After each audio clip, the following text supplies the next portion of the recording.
Folks.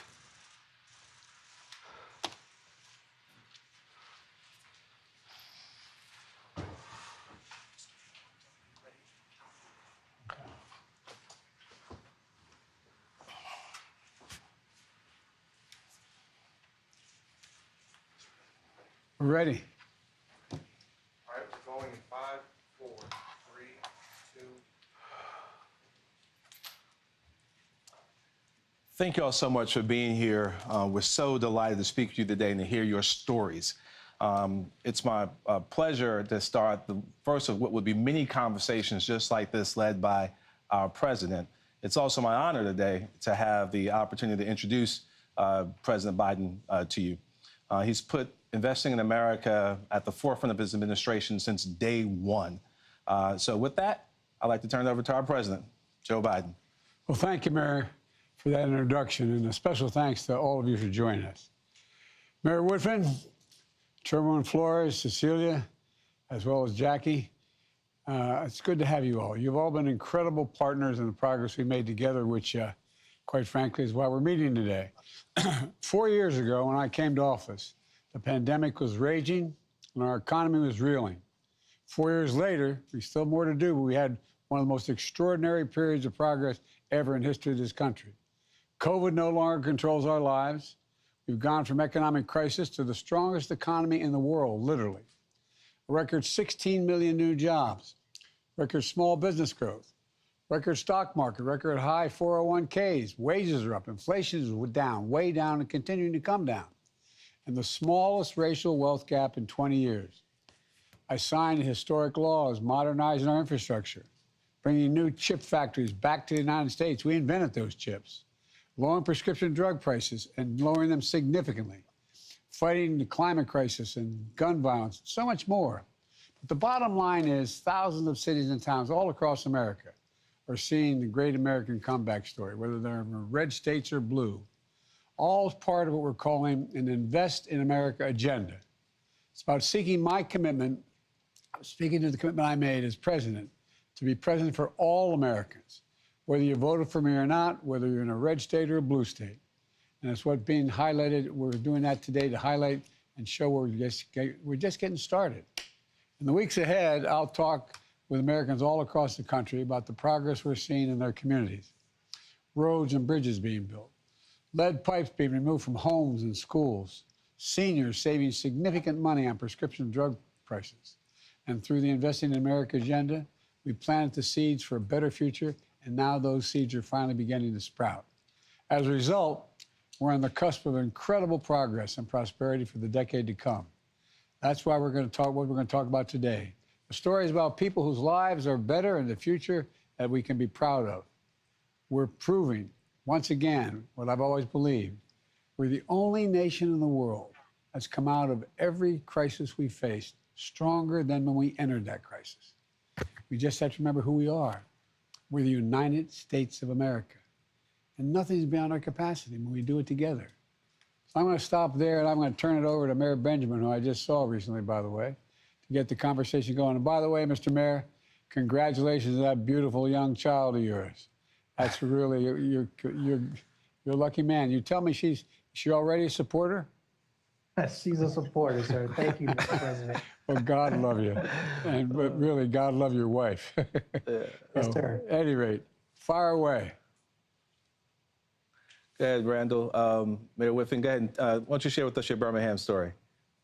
Well, listen, first, would say we're very, very thankful to you, Mr. President, and your entire administration, which has allowed us as a city and a government to truly focus on putting people first. You know, over the last 4 years, as you stated, there has been an upswing. For us, wages, income, and employment have been on the rise in Birmingham. The average income has increased by more than 10,000, and we've exceeded pre-pandemic employment by over 17,000 jobs. So Birmingham is seeing job creation. We're seeing growth in innovative industries and opportunity. And I can say without a doubt that that is directly related to the Biden administration for your investments and support. We're also tracking along national trends as it relates to small business growth and expansion, We've even created an Office of Business Diversity and Opportunity to be intentionally focused on minority and women-owned businesses. And so again, thank you to your administration. Our opera investment has stood up a COVID relief forgivable loan program where literally 9 out of every 10 recipients was either a Black or woman-owned business. And so again, driving what your administration has allowed us to accomplish, City of Birmingham being allowed to be designated as a tech hub has strengthened our recruitment efforts related to enhancing our innovation economy. There are a couple other notes I want to make. One is that as part of your administration's Good Job Challenge, we are training and placing up to 1,000 residents in healthcare careers. In addition to that, as the state of Alabama is the epicenter of the automotive industry, we're seeing a boost because of your Inflation Reduction Act. And because of those same investments in electric and batteries, in 2023, Alabama became the #1 exporter of motor vehicles in the U.S., which we shipped more than 11 billion in automobiles. These investments, Mr. President, helped us train workers right here in the city limits of Birmingham for more advanced manufacturing jobs. So it doesn't matter through small businesses, clean energy, advanced manufacturing, and healthcare. Our residents see more and more that they don't have to leave their hometown, their city limits, to get a good job because they can get one right here. And for us, in closing, that really means that the people of Birmingham are excited for a brighter future, excited to see themselves in it, their families, and for us, a great city. So we truly thank you. Well, Mayor, tell me, up in North Birmingham, which is, I think, primarily a minority community, what are you doing up there to revitalize things? So North Birmingham, first of all, it's kind of personal to me. I actually spent my first 11 years of life living in North Birmingham and went to North Birmingham Elementary. But this area has been historically disadvantaged. It is 100% minority Black. We're talking about low employment, as well as few resources for its residents. And so we were so excited to receive a $20 million grant as part of the Distress Area Recompete Pilot Program for this area. And so in this North Birmingham footprint, it is going to allow us to catalyze economic growth. We call it Reinvest Birmingham. This initiative, a little bit more detail, will allow us to rebuild something that's so important to all communities, our North Birmingham Library. And at this actual place, it affords us to create opportunity for learning and careers, as well as seeing a new workforce training site connected to this library for investments in entrepreneurship. And my favorite part, because it's part of the national conversation, is a child care facility. All right. So that's it, Mr. President. It's a game changer for us. Well, I'll tell you what, I can see Frederick Douglass' book behind you. He's proud of you right now, and your library. Well, look, Yes, sir. boss. Sure. So thank you so much, Mayor Woodfin, for your leadership. Now I have a chance to call on Ms. Jackie Trapp from Muskego, Wisconsin, to share her story with the president. Thank you, Mr. Mayor and Mr. President. I'm Jackie Trapp, a former social studies teacher turned family caregiver. And in 2015, I was diagnosed with an incurable cancer, multiple myeloma. Both the cancer and the chemotherapy caused blood clots, heart attacks, and strokes. So I'll likely be on the critical blood thinner Xarelto for the rest of my life. The new negotiated price of Xarelto, because of the Inflation Reduction Act, is a tremendous win for countless patients like me who rely on this previously cost-prohibitive medication to live. Prior to the Inflation Reduction Act, my out-of-pocket drug costs ranged from $15,000 to over $21,000 a year, every year for 9 years. My energy to fight my cancer was diverted to finding ways to fund my prescriptions. It became my latest occupation, really. Wow. Excuse me. But on New Year's Day, when everybody was ringing in the new year, I actually celebrated my first fill of prescriptions, knowing that the $3,300 I paid was going to be my total for the year. In 2025, that caps drops to $2,000, and I won't have to come up with tens of thousands of dollars every year anymore for my medication. Before the Inflation Reduction Act, my husband and I used our savings. I navigated grants, took out home loans, we sold vehicles, and we sold furnishings and cut out all but the essentials just to meet my copays. Ordinary things like dinner out, catching a movie, or exchanging gifts had pretty much ceased. And I thought no one would ever take on Big Pharma, as they held patients like me hostage with monopolies over my essential drugs. So I cannot overstate my gratitude for this law, especially to you, President Biden. Thank you so, so much for looking out for patients like me. I have one important question. What's your dog's name? My dog is Jake. Jake. Well, I tell Jake you the what, dog. look, you know, I want people to understand that I've been having this run-in with Big Pharma for a long time. We finally beat them. And the Xarelto we're taking, used to cost $517. It's now $197 for people on Medicare. And the idea that you were paying as much, I mean, the Inflation Reduction Act, $2,000 out of pocket annual cap for Medicare prescription drugs.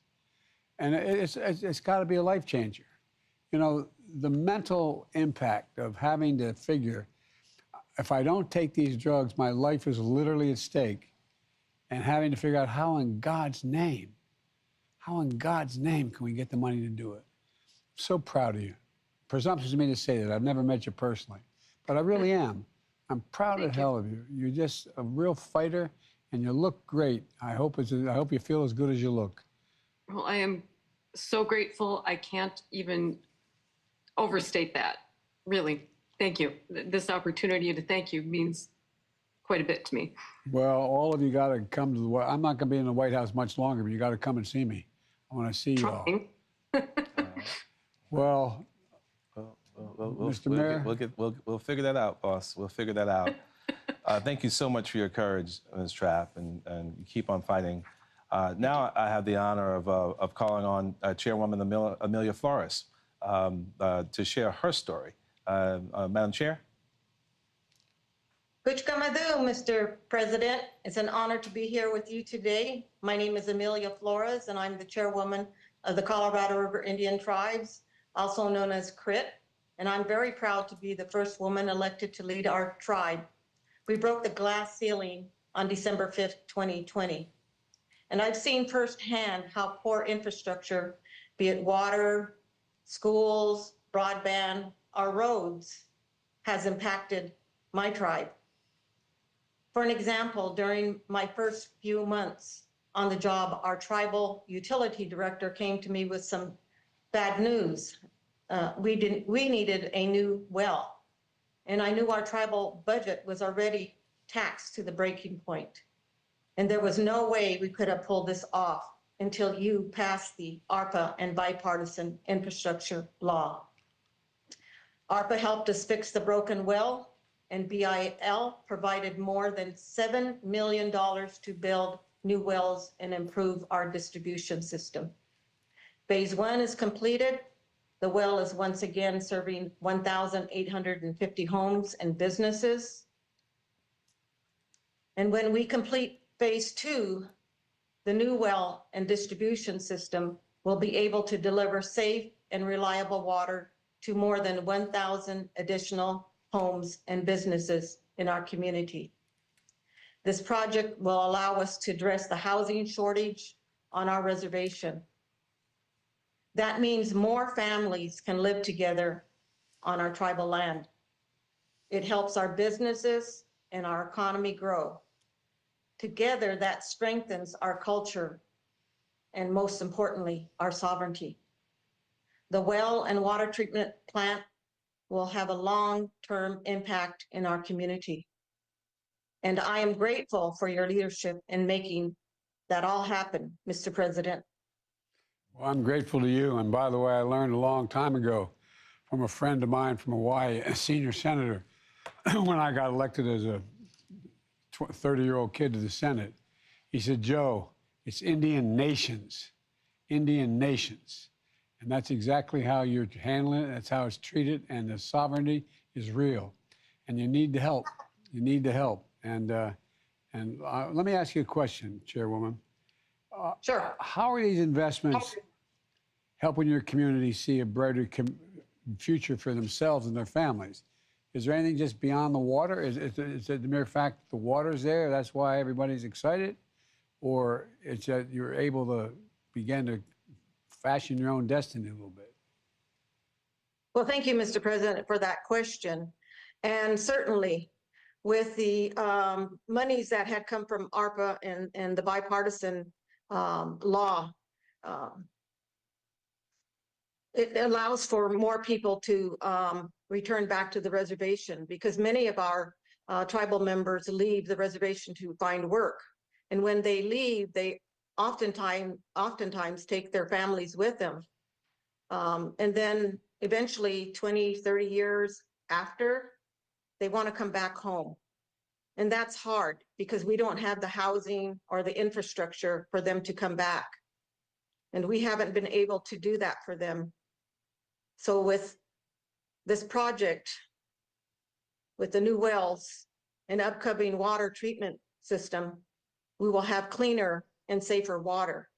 We now have the infrastructure we need to build for housing for our people, and we can build up our community.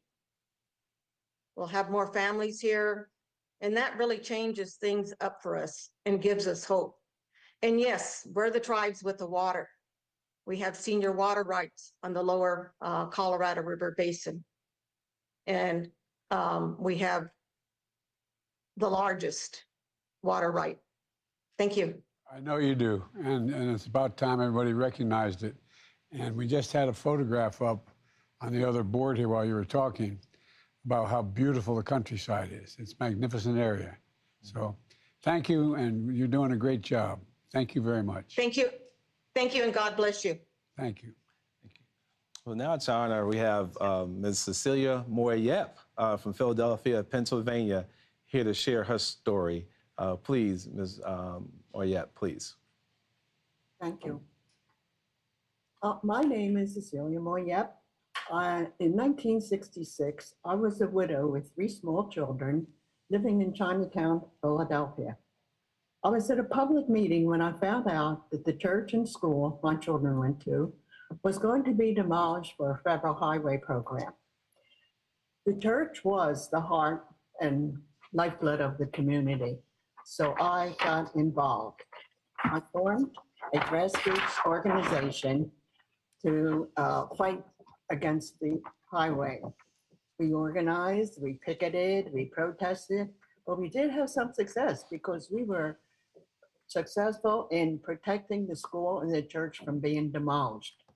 But despite our efforts, the Vine Street Expressway was still built through the heart of Chinatown. And even over the years, many of my neighbors and I were forced out of our houses because of other transportation projects. The Vine Street Expressway created a physical divide that made Chinatown less safe. It made our air quality worse. The construction displaced so many people from our community. But from the very beginning, we tried to get the highway capped to improve safety and to reconnect Chinatown, but there was never funding to make it happen. But now, after 50 years of organizing, thanks to you and your administration for their investment in the Chinatown Stitch Project, this dream will finally become a reality. Our community has been asking for this for decades, and it would never have happened without your funding. Thank you so much for delivering, Mr. President, for our community. Cecilia, I know your community pretty well. I live down the road in Delaware, and I-95 went through my community, and not where I live, but in the western part of the city, and it divided entire communities. It's 4 lanes across, and we've been fighting for a long time. We finally got commitments.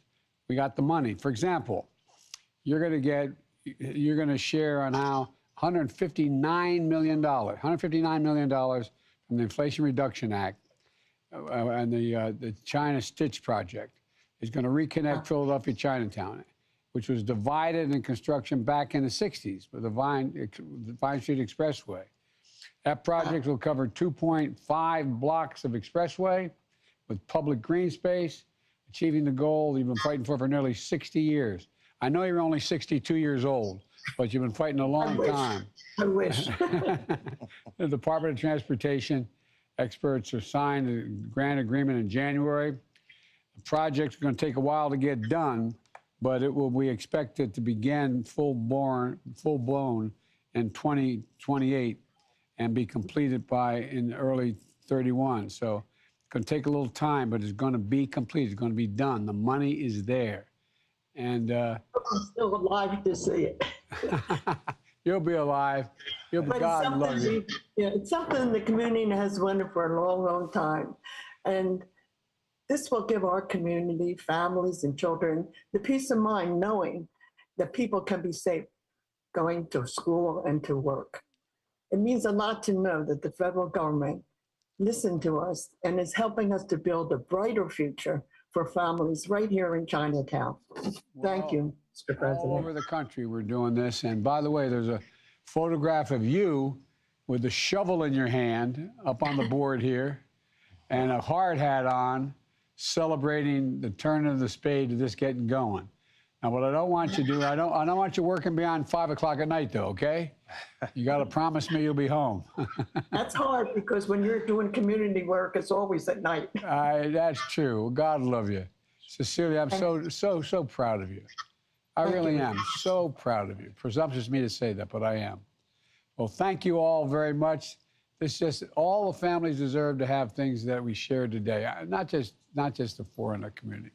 Peace of mind, having clean and safe water, affordable medicine, stay healthy, safe roads and bridges to connect communities rather than divide them, and so much more. All Americans deserve a future worthy of their dreams. And that future we're building today, and we're doing it, and we're able to afford to do it. Turning setbacks into comebacks, that's what America does. And I want to thank you for what you're doing. And I'm excited about sharing your investment stories with all of America. Seeing more of them in the weeks and months ahead to let people know we can do anything in America. We really can. And we can afford to do it. Instead of giving billion-dollar trillion-dollar tax cuts to the super wealthy, let them start paying their fair share. Let them make sure look, all people want in America is just a shot, just a chance, just to be treated fairly and equally. And that's what you all are doing. That's what you're all part of. And I hope I get to see you all in person one of these days. So thank you, thank you, thank you. God bless you all. Thank you. May God protect our troops.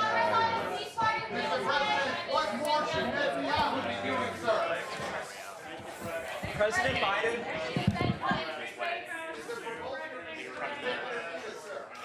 President Biden. Thank you so much for coming. We're coming this way. We're coming this way. We'll start moving this way, guys. We gotta go out. We gotta get out of here. Emily, we're moving that way. We gotta go. We gotta start moving. Thank you so much. President Biden, do you support free IVF for parents? This way, guys. Thank you so much. We gotta go. Thank you. Free IVF for parents, do you support that proposal, President Biden? Thank you. Trevor, have a nice day. Thank you. Thank you, Chris. Thank you. Thank you. Mr. President, will high grocery prices decide the election, sir? We invite you to the briefing room, President Biden. Thank you so much for moving this way. Appreciate it.